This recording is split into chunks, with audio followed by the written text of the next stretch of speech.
नहमदुहु व नुसल्ली व नुसल्लिमु अला रसूलिहिल करीम अम्मा बाद फ़अऊज़ु बिल्लाहि मिनश शैतानिर रजीम बिस्मिल्लाहिर रहमानिर रहीम अन इब्न उमर क़ाल क़ाल रसूलुल्लाहि सल्लल्लाहु अलैहि वसल्लम इन्नल्लाहा ला युजमिउ उम्मती औ क़ाल उम्मत मुहम्मदिन अला दलाला व यदुल्लाहि अलल जमाआ मन शज़्ज़ा शुज़्ज़ा फिन्नार। ये बाब है बाबुल एहतसाम, किताब और सुन्नत को मजबूती से पकड़ने का बयान। इसकी हदीसें कुछ गुजर चुकी।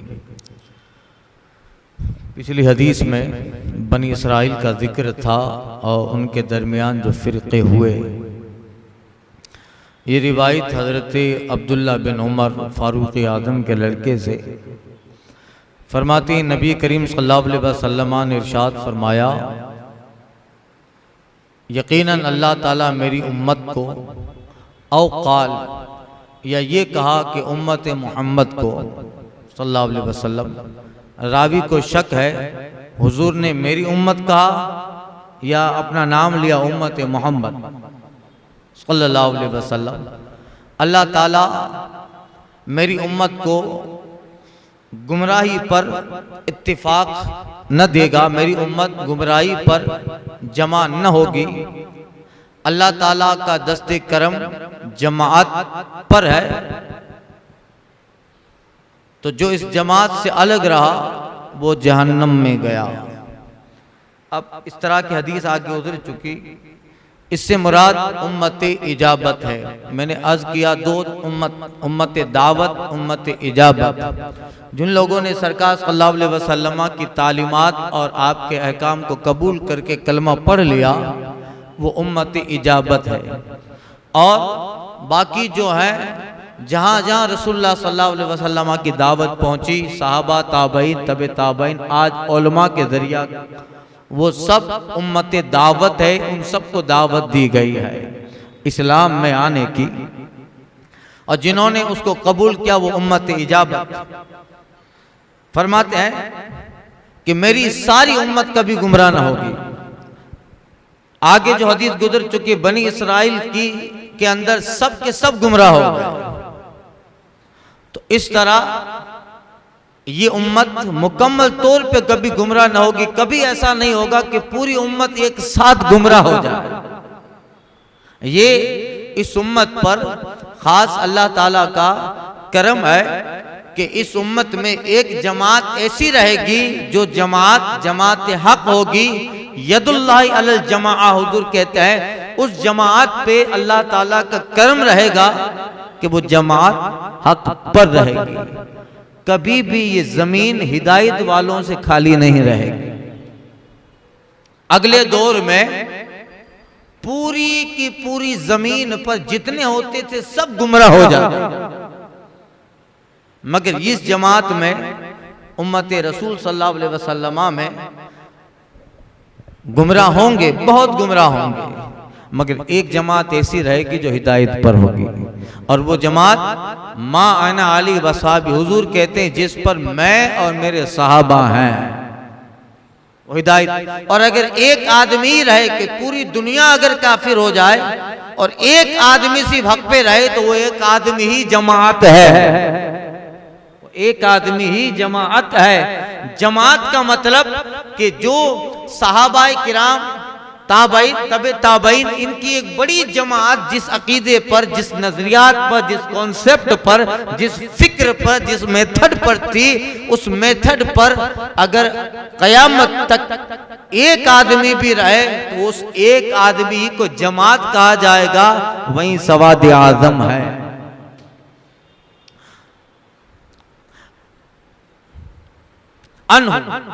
इन्हीं से रिवायत है। काला रसूलुल्लाह सल्लल्लाहु अलैहि वसल्लम इत्तबु सवाद अल आदम फइन्नहु मन शुज़्ज़ा शुज़्ज़ा फिन्नार।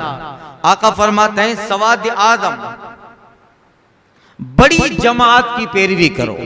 इत्तबु सवाद अल आदम, बड़ी जमात की पैरवी करो। जो इससे अलग रहा वो जहन्नम में गया। वही मैंने अर्ज किया, बड़ी जमात से मुराद अगर किसी इलाके में सब बदमजहब हो जाए, माज़अल्लाह पूरा का पूरा शहर वहाबी देवबंदी हो जाए, बदमजहब अकायद बिगड़ जाए, चाहे कादियानी हो जाए, सब बदअकीदा हो जाए, सिर्फ एक आदमी सही है जो सहाबा के तरीके पर है, तो कहा गया कि उसके साथ रहो, जो उस एक आदमी से अलग रहा वो जहन्नम में है। तो जमात का मतलब ये नहीं कि तादाद बड़ी हो। आज हम लोगों की तादाद कितनी है भाई? ऑन पेपर सब मुस्लिम है, in law of government, in constitution of government, हुकूमत के कानून में वहाबी भी अपने कॉलम में मुस्लिम लिखता है, कादियानी भी। हिंदुस्तान का पाकिस्तान में तो अच्छा हुआ कि जो है वहाँ के जो बुजुर्ग थे और पीर करम शाह और उनसे पहले जो अल्लामा महर अली शाह वगैरह, उन्होंने हुकूमत से लड़कर कादियानियों को पाकिस्तान की हुकूमत ने काफिर डिक्लेयर किया। वो लड़े तो उनको काफिर डिक्लेयर किया। हुकूमत पाकिस्तान में कादियानी नॉन मुस्लिम है। अल्लाह उन पे रहम करे, उन बुजुर्गों पर जिन्होंने लड़कर इतना जबरदस्त काम किया। कादियानी हमारे यहाँ भी, यहाँ तो शायद पता नहीं, मगर अहमदाबाद वगैरह में बहुत हो गए हैं। गुलाम मिर्जा गुलाम अहमद कादियानी, जो कादियान पंजाब का इलाका है, कादियान में पैदा हुआ और उसने माअज़ल्लाह पागल किस्म का आदमी था। आजकल लोगों की दिमाग लोगों का कैसा है, कोई भी आदमी कुछ चीज लेके आता है, अरे आसाराम और राधे माँ के पीछे चले जाते हैं, तो फिर जाने दीजिए बात। ओशो रजनीश के हजारों फॉलोवर है, यूरोप में देखिए, नॉर्वे में देखिए, इंग्लैंड में देखिए, यूरोप के कंट्रियों में देखिए, इसके भी मानने वाले हो जाते हैं। आज लोगों के दिमाग जो है वो इस तरह के हैं। और रसूल पाक सल्लल्लाहु अलैहि वसल्लम ने फरमाया, एक हदीस में मुसलमानों के ताल्लुक से हुजूर ने फरमाया, अगर आखिरी दौर में यहूदी गो के बिल में चला जाए, गो समझते, चंदर गो बोलते हमारे यहाँ, चंदर गो कब्रिस्तान वगैरह में रहती है, अगर वो यहूदी अगर गोह के बिल में भी चला जाए तो मुसलमान भी उसके पीछे चला जाएगा। वो पूछेगा नहीं, रीजन नहीं मालूम करेगा, सबब नहीं मालूम करेगा कि जा क्यों रहा है, बस ये जा रहा है। अपने भी अंधाधुंध पैरवी फॉलो करने का जो मिजाज है, गुलामी की जो आदत है, वो बहुत खतरनाक है।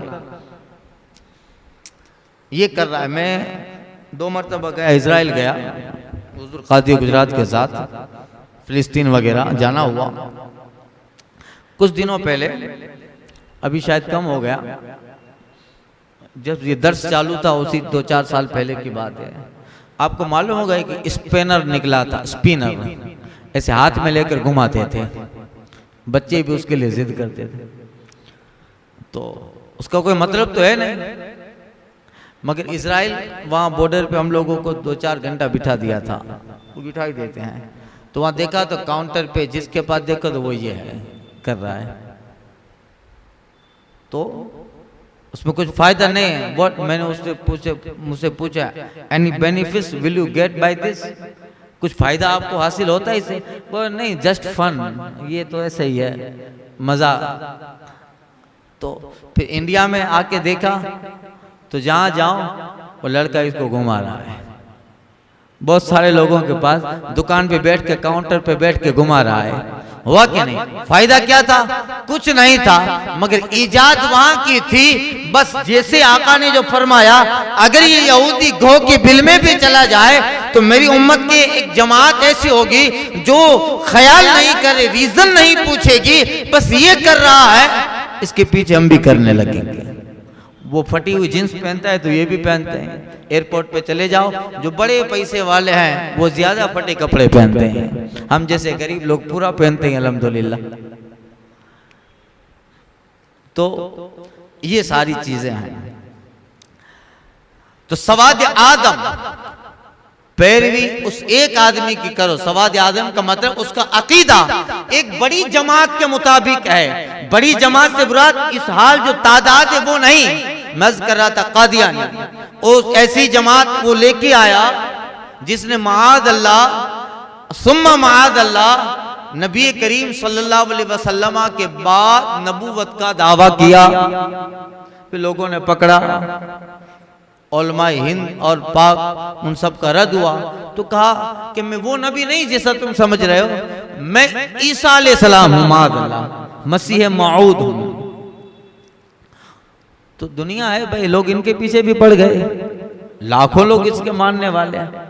आज भी यूरोप में देखो इसके बड़े बड़े मदरसे इनके चलते हैं, उनकी जमात का नाम जमात मुहम्मदी है। और आज पैसों की रेल पेल है।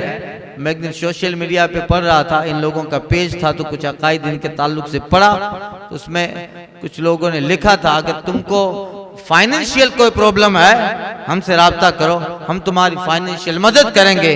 बस फर्क कितना है, तुम्हें जो चाहिए हम देंगे, हमारी किताबें तुम पढ़ो। हमारी किताबें पढ़ने से जो चीज दिमाग में रहेगी ना वो बहुत असल होती है। पैसों की बुनियाद पर वो अपना मजहब फैला रहे हैं। ये सारी चीजें हैं। तो उसने फिर कहा मैं गुलाम, मैं नबी हूँ, मादल आखिरी नबी हूँ। फिर कहा मैं वही ईसा हूँ जिसकी कयामत के दिन आने की बशारत है कि वो आएंगे, वो हूँ। इस तरह के अकायद, जबकि अल्लाह ने स्पष्ट तौर पर और बिल्कुल वाज़ेह फैसला कुरान में फरमाया, व खातमन नबिय्यीन, और ए महबूब सल्लल्लाहु अलैहि वसल्लम आखिरी पैगंबर हैं। अब कोई कहे कि जिल्ली नबी आएगा या ये कि हुजूर के नहज पर कोई नबी आएगा, ये सब बनावटी बातें हैं। किसी भी तरह का कोई नबी हुजूर के बाद नहीं आ सकता है। आखिरी पैगंबर आदम है, और इस कयामत इस जमीन की आखिरी उम्मत नबी है, उम्मत मोहम्मद है। मगर उनको ऐसा चाहिए था, वहाबियों ने दरवाजा खोल दिया तो वहां उसने दावा कर दिया। उसने क्या कहा कि इस्माइल दहलवी वगैरह की किताबें पढ़ो। क्या कहा कि नबी सल्लल्लाहु अलैहि वसल्लम के बाद भी कोई नबी आए तो खातमियत मोहम्मदी में फर्क नहीं पड़ेगा। ये लॉजिक तो आज तक समझ में नहीं आती है। अरे भाई, जब हुजूर के बाद कोई नबी आए तो लिखता है कि अगर सरकार के बाद कोई नबी आए तो हुजूर के खातिम होने में, आखिरी नबी होने में फर्क नहीं पड़ेगा। अरे जब हुजूर के बाद कोई नबी आया तो फिर हुजूर खातिम और आखिरी ना रहे। ये फिर उसमें तावील की दरवाजा खोला तो लोगों ने दावा कर दिया। हुजूर ने फरमाया था याति मिन बादी सलातुन किज़ाबुन कुल्लुम यज़मु अन्नहु नबी अला ला नबी अबादी। आका कहते हैं आगाह हो जाओ, मेरे बाद 30 ऐसे लोग आएंगे जो दज्जाल किस्म के होंगे और सब ये गुमान करेंगे कि वो नबी हैं। हुजूर कहते हैं आगाह हो जा, खबर हो जा और इस बात को अपने दिमाग में बसा ले। ला नबिया, ये अरबी जबान, अरबी ग्रामर का इतना जो है सेंसिटिव लफ्ज है। ला नबिया यानी किसी भी तरह का मेरे बाद कोई नबी नहीं आ सकता, किसी भी तरह का। हजरत ईसा जो आएंगे कयामत के मैदान में तो वो हुजूर के बाद के नहीं है, उनकी नबूवत पहले वाली है। इस पे भी लोग कहते हैं कि जब हुजूर के बाद नबी नहीं है तो हजरत ईसा तो आएंगे। अरे मतलब ये है कि हुजूर के बाद अल्लाह ताला किसी को नबूवत नहीं देगा। हजरत ईसा आएंगे बहैसियत उम्मती आएंगे, बहैसियत मुहम्मदी आएंगे। ऐसा नहीं है कि हजरत ईसा आए और उन्हें नबूवत मिलेगी, नहीं, बल्कि वो तो हुजूर से पहले जाहिरी तौर पे तशरीफ लाए थे और वो पहले के नबी हैं, वो उस वक्त के नबी हैं। तो मतलब हुजूर के बाद किसी भी तरीके से अब किसी को नबूवत नहीं मिलेगी। हजरत ईसा का मामला अलग है, वो क़यामत में आएंगे हुजूर के जो है उम्मती बन के आएंगे। बल्कि हजरत ईसा आकर जब दमिश्क की जामे मस्जिद में नमाज फजर पढ़ेंगे तो वो हजरत ईसा साहिब किताब हैं, साहिब शरीयत हैं, वो एक जलील कदर रसूलों में हैं। अल्लाह ने उनको अलग दीन दिया था, अलग उनकी शरीयत थी, उनके अहकाम अलग थे, उनकी नमाजें, उनकी इबादतें अलग थी। मगर जब कुर्बे क़यामत आएंगे तो नमाज तरीक़े मोहम्मदी पे पढ़ेंगे, जबकि वो खुद साहिब किताब है, उन पे इंजील उतरी थी, उनके कानून अलग थे। मगर अब आएंगे इंजील पे अमल नहीं करेंगे। हुजूर कहते हैं लव कान हय्यन ईसा मूसा मिन बादी मा वसाउ यत्तबिउनी। हुजूर कहते हैं अगर आज हजरत मूसा भी जिंदा होते तो उन्हें मेरी पैरवी के बगैर छुटकारा ना होता। हुजूर के बाद कोई नबी ने, आला हजरत कहते हैं, न रखिए गुल के जोशे हुस्न ने गुलशन में जहां बाकी। एक गुलाब, एक पूरा बाग है, बाग में एक फूल खिलने की जगह है और वो फूल इतना बेहतर खिला कि वो एक जगह थोड़ी एक फूल के खिलने की थी, उस फूल के खिलने से वो जगह भर गई और उस फूल के खिलने से सारा बाग रोशन हो गया। अब उस बाग में कहीं जगह ही नहीं है कि दूसरा पौधा निकले, फूल निकले। सुनो, वो फूल रसूलुल्लाह सल्लल्लाहु अलैहि वसल्लम है। न रखी गुल के जोशे हुस्न ने गुलशन में जा बाकी, चटकता फिर कहां कोई गुंचा बागे रिसालत का। ये जगह ही नहीं है कि अब कोई गुंचा चटके नबूवत और रिसालत का।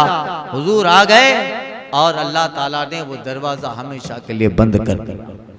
हाँ, हुजूर के नाइबीन होते रहेंगे, नबूवत का, रिसालत का काम करते रहेंगे।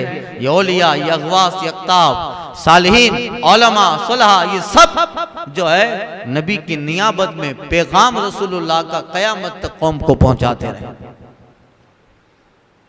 इत्तबिउ सवाद आज़म, तो सवाद आज़म की पैरवी करो। अगर वो एक ही आदमी हो, वही सवाद आज़म है कि एक बड़ी जमात जो सहाबा और ताबईन की गुजरी है, उसका अकीदा वो है। लिहाजा अगर किसी आबादी में सब बदमज़हब हो जाएं, एक आदमी दुरुस्त हो तो वही जमात है, वही सवाद आज़म है, वही अहले सुन्नत वल जमात और वही जमात सहाबा का जो है नाइब और उसी की पैरवी का कुरान हदीस में हो। अनस इब्न मालिक काल अली रसूलुल्लाह सल्लल्लाहु अलैहि वसल्लम या बुनैया इन क़दरत अन तुस्बिहा व तमसी लैसा फी क़ल्बिका गिश लिअहदिन फफ़ल फमा क़ाल या बुनैया व ज़ालिका मिन सुन्नती व मन अहब्ब सुन्नती वक़द अहब्बनी व मन अहब्बनी काना मई फिल जन्नह। हज़रत अनस बिन मालिक रज़ियल्लाहु ताला से रिवायत फरमाते, रसूल पाक ने मुझसे फरमाया, ऐ बेटा, हज़रत अनस बहुत छोटे थे, हुजूर की बारगाह में आ गए थे, 8-9 साल की उम्र थी। उनकी माँ उम्मे सुलेम हुजूर की बारगाह में लेके आई थी, कहा हुजूर रखिए ये आपका बेटा है। बहुत छोटी उम्र में सरकार सल्लल्लाहु अलैहि वसल्लम की खिदमत में रहे अनस बिन मालिक, और वो एक तवील जमाना रसूल पाक सल्लल्लाहु अलैहि वसल्लम की सोबत का पाया। बिल्कुल छोटे थे, घर का काम करते थे सरकार का, अज़वाज मुतहरात होती थी। कभी कभी ऐसा होता कि एक हदीस शरीफ आगे आएगी, सरकार सल्लल्लाहु अलैहि वसल्लम ने हजरत अनस से कहा जाओ बाजार से फुला चीज़ लेके आओ, बच्चों के साथ खेलने लगे और वहाँ हुजूर इंतजार कर रहे थे। तो जब देर हो गई, कर कब से भेजा है, अभी आए कि या रसूल अल्लाह मअल गलमान, यानी बच्चे खेल रहे थे, मैं खेलने लगा। अब इस पर हुजूर को जला लाना चाहिए, मगर सरकार ने अनस बिन मालिक के हाथ पे, सर पे हाथ रखा, कहा ठीक है चलो बैठ जाओ। और कभी कभी घर का काम करते थे तो कटोरा गिर गया, कभी सालन गिरा दिया, कभी पानी गिरा दिया, तो अज़वाज मुत्तहरा जो सरकार की बीवी साहबात हैं वो गुस्सा हो जाती कि ये काम जो है उल्टा कर देता है। सरकार फरमाते इन्हें कुछ मत कहो, ये बच्चा है। हजरत अनस कहते हैं इतने साल हुजूर के साथ रहा, काम भी गड़बड़ हो जाते, कभी सालन गिराता, कभी पानी, कभी क्या करता, मगर मैंने कभी भी हुजूर की जबान से तुफ या उफ का लफ्ज नहीं सुना। ये अखलाक था। या बुनैया, इसलिए हुजूर कहते या बुनैया, ऐ बेटा, अल्लाह हुजूर जी से बेटा कह दे, हुजूर जी से बेटा कह दे, अल्लाह अकबर। हजरत सरकार शाही आलम रज़ियल्लाहु ताला अन्हु पर किसी ने एतराज किया था उनकी सियादत पर, गालिबन उनके सैयद होने पर, या इस तरह के कुछ वाकयात हुए थे तो हजरत सरकार शाह आलम बाबा दिल में सोचे कि काश सरकार मुझे कह दे ए बेटा, तो हुजूर का बेटा कहना दलील हो गई कि हुजूर का बेटा है। तो कहते हैं कि सरकार सल्लल्लाहु अलैहि वसल्लम ख्वाब में आए और जो वहां की जबान में सरकार सल्लल्लाहु अलैहि वसल्लम ने उस जबान में कहा ए पुत्र, क्या कहा हुजूर ने? ऐ पुत्र, यानी ऐ मेरे बेटे। सरकार का ऐ पुत्र कहना दलील हो गई कि ये सही नस्ल सादात किराम है। तो ये सरकार जिसे कहे या बुनैया, ऐ मेरे बेटे, तो ये लफ्ज की जो मिठास है वो तो जिंदगी भर कानों में रस घोलती रहेगी। या बुनैया, हजरत अनस से चूंकि कभी भी आसपास जाना होता था तो कोई बड़ा सफर होता था तो सरकार हजरत माज बिन जबल को ले जाते, चलो माज। तो हजरत माज सरकार की वो सवारियां सही करते थे, जीन लगाते, ऊंट या आपके पास जो खच्चर शरीफ था वो निकालते, साफ करते और उस पे जीन लगाते। और हजरत माज सरकार सल्लल्लाहु अलैहि वसल्लम के साथ होते थे। कहीं आसपास में, पड़ोस में आसपास जाना होता था तो सरकार हजरत अनस से कहते चल बेटा फलां जगह जाना। तो हजरत अनस सरकार के साथ होते। तो आका फरमाते, हजरत अनस ने कहा कि मुझसे रसूल पाक सल्लल्लाहु अलैहि वसल्लम ने फरमाया, ए अनस, या बुनैया, ऐ मेरे बच्चे, लो फकत इन कदत अन तुस्बी अब तुमसे लेसा फी क़ल्बी का ग़श, ऐ मेरे बेटे, अगर तुझसे हो सके कि तुम सुबह और शाम इस तरह करो कि तुम्हारे दिल में किसी से भी खोट और कीना ना हो, अगर तेरी ताकत है ऐसा कर सकते हो, तुम सी और तुस भी सुबह और शाम ऐसे करो कि तेरे दिल में किसी भी मोमिन से कीना ना हो, फअल, तो ऐसा कर लेना, तो ऐसा कर लेना कि सुबह तुमने की, शाम तूने की, मगर इस तरह कि ये सीने में किसी भी मोमिन के लिए बेरो कीना नहीं है। आका फरमाता है ऐसा करना चाहो तो कर लेना, ज़ालिका मिन सुन्नती, ए अनस ये मेरा तरीका है, ये मेरा तरीका है। और जिसने मेरी सुन्नत से मोहब्बत की, मेरे तरीके से मोहब्बत की, उसने मुझसे मोहब्बत की, और जिसने मुझसे मोहब्बत की काना मई फिल जन्ना, तो अनस वो जन्नत में मेरे साथ होगा। यूं हमें बहुत सारी चीजें याद रहती हैं, ये सुन्नत है वो सुन्नत है, ये तरीका वो तरीका, सुनिए दिल में मुसलमान के लिए कीना न रहे ये भी सुन्नत है, किसी के लिए खोट न रहे, बेर न रहे दिल में, सारी सुन्नतें याद है, मगर हमारी वजह से हमारा पड़ोसी परेशान है। यूं बातें तकवा और परहेजगारी की करता है, मगर एक बाली जमीन के लिए पड़ोसी के खिलाफ केस कर रहा है। यहां तकवा दिखाने का वक्त, यहां परहेजगारी दिखाने के वक्त है। अगर बारिश के मौसम में चंद छींटे भी बारिश के जमाने में पड़ोसी की छत से गिरते हुए पानी के 2-4 कतरे भी मकान में आ जाते हैं तो पूरा मोहल्ला सर पे उठा लेता है। तकवा यही दिखाना, परहेजगारी यहीं पे दिखानी है। अगर इस चीज को तू माफ कर दे, हुजूर कहते हैं तेरा सीना, तेरा दिल अगर अपने पड़ोसी के लिए वसी हो जाए, बड़ा हो जाए, तो सब्र कर, अल्लाह तुझे इससे बेहतर सिला देगा। तो यूं परहेजगारी और तकवा की बड़ी बड़ी बातें होंगी, मैं जब खुद पे पड़ेगी और खुद समझ भी जाते तो कभी घर वाली नहीं समझती, इनो है। कभी कभी इस तरह के मामलात होते हैं, इस तरह के मामलात में कभी अगर एक बालिश जगह की बात है, अरे चल तू चाहता है ले ले यार, मुसलमान है, मोमिन है, ले ले चल, अगर तेरा दिल और मुझे ये टुकड़ा देने में ज्यादा नुकसान नहीं है मेरा और तेरा कुछ फायदा हो रहा है तो ले ले। यकीन करे कि अल्लाह ताला उस बंदे से बहुत राजी होता है जो अपने मोमिन भाई पे ईसार करता है, सेक्रीफाइस करता है अपने आप को, तो अल्लाह ताला उस बंदे से राजी हो जाता है। तो ये है हजरत अब्बास रजी अल्लाह ताला का मकान बिल्कुल पास में था और मस्जिद नबवी, आखिरी बात अर्ज कर रहा हूँ, मस्जिद नबवी। तो बारिश का मौसम आता तो हजरत अब्बास के मकान से जो पानी गिरता था वो मस्जिद नबवी में पड़ता था, मस्जिद नबवी में पड़ता।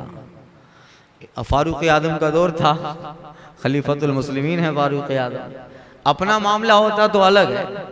हजरत अब्बास के मकान से पानी गिरा, बारिश का मौसम आया तो कुछ छींटे उड़कर मस्जिद नबवी में गिरे। फारूक आदम ने कहा ये पानी आज क्या अमीरुल मोमिनीन, अब्बास का जो मकान, आज भी वो मकान है अल्हम्दुलिल्लाह, उनका जो मकान के निशानात हैं, उससे पानी गिरा तो मस्जिद में आ गया। अब हजरत फारूक आदम रज़ी अल्लाह ताला अन्हु ने, अब अमीरुल मोमिनीन थे, ऊपर चढ़कर जो नाला था उसको निकाल के उसका जो सुराख था उसमें कपड़ा घुसा दिया। नाला, नाला बोलते हैं, क्या बोलते हैं जिससे पानी, बम्बू होता है वो पानी बह, प्लॉट। तो अब हजरत अब्बास आए, कहा ये क्या हुआ, नाला तोड़ दिया है, अंदर नाला निकाल लिया, अंदर कपड़ा भर दिया। हजरत अब्बास ने मदीने के काजी के पास फैसला मुकदमा दायर किया कि मेरा मुकदमा अमीरुल मोमिनीन उमर बिन खत्ताब के खिलाफ है। अब मदीने का काजी भी उमर का बिठाया हुआ है। फैसला किया, केस किया, मदीने के काजी ने कासिद भेजा, उमर बिन खत्ताब मुल्जिम की हैसियत से दारुल क़ज़ा में आओ, हैसियत मुल्जिम। इससे पहले फारूक आज़म आते तो मदीने के काजी खड़े हो जाते, अमीरुल मोमिनीन है भाई, अदब बजा लाते। अब आए हैं, बुलाया, हजरत अब्बास भी आ गए, फारूक आज़म पहुंचे तो और सारे लोग भी मुकदमे के लिए लाइन में खड़े थे। मुकदमे सबके सुनाए, काजी ने कहा कि उमर से कहो लाइन में खड़े हो जाए। अल्लाह अकबर। इस जमीन ने इस्लामी शासन और सल्तनत इस्लामिया में शायद ऐसा दौर कभी देखा। अमीरुल मोमिनीन जो आधी दुनिया से ज्यादा का बादशाह है और जिसका नाम अगर ईरान और इराक और कैसर और कसरा और रूम में लिया जाए तो उसके नाम का वो जलाल है कि बादशाह के झूमर जमीन पे कट के गिर जाते हैं, हाल है। मगर इंसाफ ने वो मकाम दिया था, कहा था रसूल पाक ने इस उम्मत की सबसे बड़ी फजीलत इंसाफ और आदल है। खड़े रह गए। अल्लाह अकबर। मुकदमे की बारी आई, हजरत अब्बास भी बैठे, हजरत फारूक आज़म काजी के सामने बैठे हैं। फारूक आज़म कुछ बोलना चाहते हैं, काजी ने टोक दिया, ऐ उमर चुप रहो, पहले जिसने दावा किया है उसे शरीयत ने बोलने का हक दिया है। अल्लाह अकबर। हजरत अब्बास ने कहा, हुजूर मैं मानता हूं कि मेरे मकान का पर नाला ऐसी जगह है कि मस्जिद नबी का पानी गिर रहा था, मगर हकीकत यह है कि वो पर नाला मैंने नहीं लगाया। मैंने, काजी ने कहा किसने लगाया? कहा मैं एक दिन अपने मकान की मरम्मत कर रहा था तो सरकार सल्लल्लाहु अलैहि वसल्लम वहां से गुजरे और गुजर कर सरकार सल्लल्लाहु अलैहि वसल्लम ने मेरे कंधे पर चढ़कर अपने हाथ से इस जगह पे पर नाला लगाया और मदीने में फुला फुला साहबी इस वाक़ये के गवाह है। अब हुजूर ने हजरत अब्बास के कंधे पे चढ़कर वो पर नाला लगाया हो, उमर की मजाल है कि उसको निकाल सके। अब जब इतनी बात हुई और हजरत अब्बास कहते हैं कि मैं ये अल्लाह उसके रसूल की कसम खा के कह रहा हूँ ये वाकया सही है, और मेरे इस वाकये के कि जब मेरा मकान मरम्मत में था, तामीर हो रहा था, उस वक्त ये पर नाला लगाने का जो वाकया पेश आया, इसकी आज भी मदीने में फुला फुला लोग गवाह हैं कि ये पर नाला रसूलुल्लाह ने लगाया था। अल्लाह अकबर। इतना सुनना था। अब काजी कहते हैं उमर बिन खत्ताब, लफ्ज़ अमीरुल मोमिनीन भी नहीं कहा, उमर बिन खत्ताब अब क्या कहते हो? हजरत फारूक आज़म के गर्दन नीची है।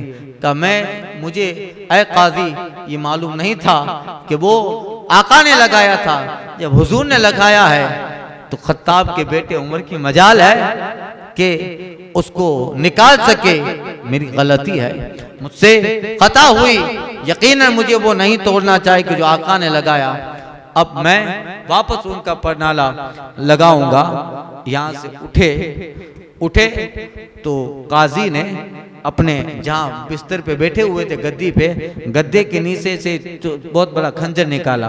कहा उमर देखो खंजर रखा था, अगर आज अपने को अमीरुल मोमिनीन तस्वुर करके फैसले में कुदर अपना रोब झाड़ते तो मैं ख्याल नहीं करता कि तो अमीरुल मोमिनीन है, खंजर रखा था खत्म कर देता।